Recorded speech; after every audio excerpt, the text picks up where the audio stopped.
তখন আওয়ামী লীগের নেতারা যার যার মতন পালা যায় 2024 সালের মতন। কারণ আওয়ামী লীগের জন্মটাই ছিল ভারতের, কারণ ভারতে তাদের কোনো প্রবলেম হলেই ভারতে পালা যায়, শুধু 1971 সালে না, তারপরেও অনেকবারই আপনার ভারতে চলে যায়।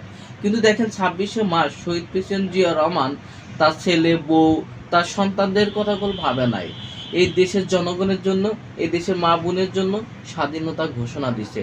কারণ শহীদ প্রেসিডেন্ট জিয়া রহমান কোনো দলের না, শহীদ প্রেসিডেন্ট জিয়া রহমান বাংলাদেশের জাতির।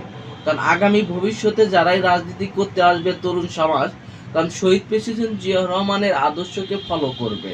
কারণ আমরা কেন বলছি দেখেন, যে অনেকে শহীদ প্রেসিডেন্ট জিয়া রহমানকে নিয়ে আপনার বাজি কথা বলতেছে, কিন্তু শহীদ প্রেসিডেন্ট জিয়া রহমানকে নিয়ে যদি জানতে চান, তাহলে আপনার আরও শহীদ প্রেসিডেন্ট জিয়া রহমানকে নিয়ে গবেষণা করেন যে সে কতটা উদার মানুষ ছিল, এবং সে কতটা তার দেশের জন্য, মাতৃভূমির জন্য, তার দেশের জনগণের জন্য তার অকল্পনীয় চিন্তা ভাবনা সে কতটা এইটা গভীর ছিল।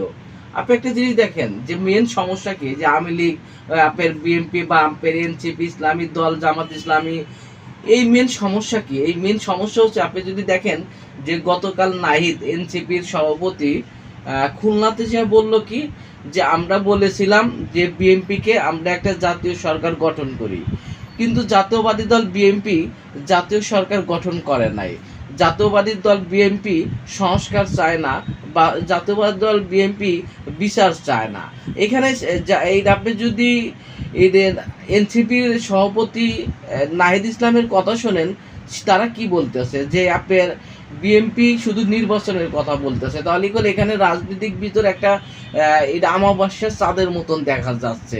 কারণ আপনি দেখেন যে আজকে এই যে কিছু কিছু বিএনপির নেতার নামে আপনার, বা এদের ছোট একটা বিষয় নিয়ে এই আপনার জাতীয়বাদী দল বিএনপির চেয়ারম্যানের নামে নিয়ে আপনার বাজি কথা বলছে। আপনি একটা জিনিস দেখেন, যদি আপনার 100টা ধান আছে বা 10 বিঘা ধান আছে, ধানের ভিতর যদি চিটা হয়, তাহলে কি সব ধানই ফালা দিবে, নাকি চিতা থাকবে? ধানের মধ্যে চিতা থাকবে।